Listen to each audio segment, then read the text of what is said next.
Hey everyone, how's it going? Just wanted to give you kind of an update. We're about ready to go out to do our first trek. Keegan and I have been doing some preliminary planning. The one thing that I kind of want to discuss now is the idea of what we're going to be doing as far as our overnight security tripwire situation. You know, the thing is, let's say we got our camp here in this area here.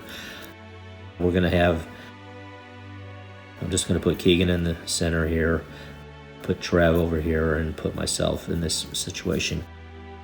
So what we're going to have is, you know, the first thing everybody thinks about when you do a perimeter tripwire is basically just that. We'll, putting a perimeter like this.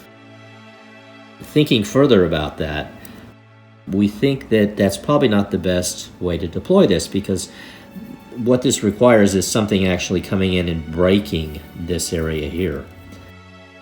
So that makes things a little, if it's a predator coming in like a wolf or a bear, which we do have up in that area there that could come in, that gives you your perimeter protection. But since we're thinking, what we're going to have there is the good chances that Sasquatch is going to circle the camp. Get the idea.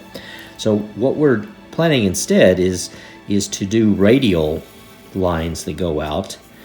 Put the, sensor and the alarm light out there.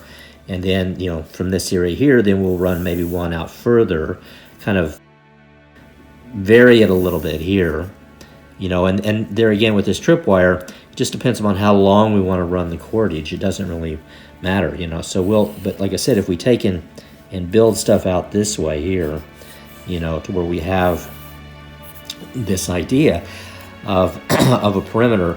Like I said, the idea is that something is going to want to circle, and if it wants to circle us, then boom, it sets this off. I guess we'll take our chances. If it decides it wants to come straight in at us, we're not going to have much choice. But at least, like I said, we're under the assumption that there's going to be more curiosity than hostility towards us, because we're not going to be out there doing wood knocks, calls and stuff like that. We're just going to pretend that we're the average campers who are just oblivious to what's going on, and want this guy here to come in and walk around and kick the wire. So the other plan is when that happens, so like I said, the tripwire, the way it's set up, it has the alarm, which will wake us up, and then it'll have the little light, so that'll give us an indication where it is. So let's just say it hits this, kicks this off. What the plan is that we will each take a quadrant from the light. So like myself, no matter where it is, what light comes up, I'll pull up my spotlight, and my zone of lighting would be in this area here. Trev will pull up his spotlight. His zone of illumination with his flashlight would be here. And if Keegan's in the center, then he's going to just hit the center area here.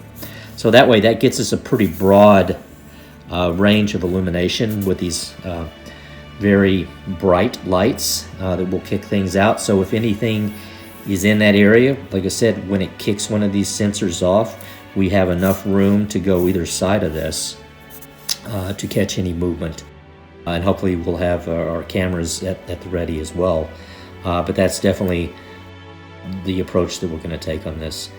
To us, this feels like the most logical way of doing it, because like I said, we're assuming we're not going to get basically, shall I say, a frontal assault straight at us, and there'll be more curiosity, so the circling will be probably more advantageous. See you guys later. Bye-bye.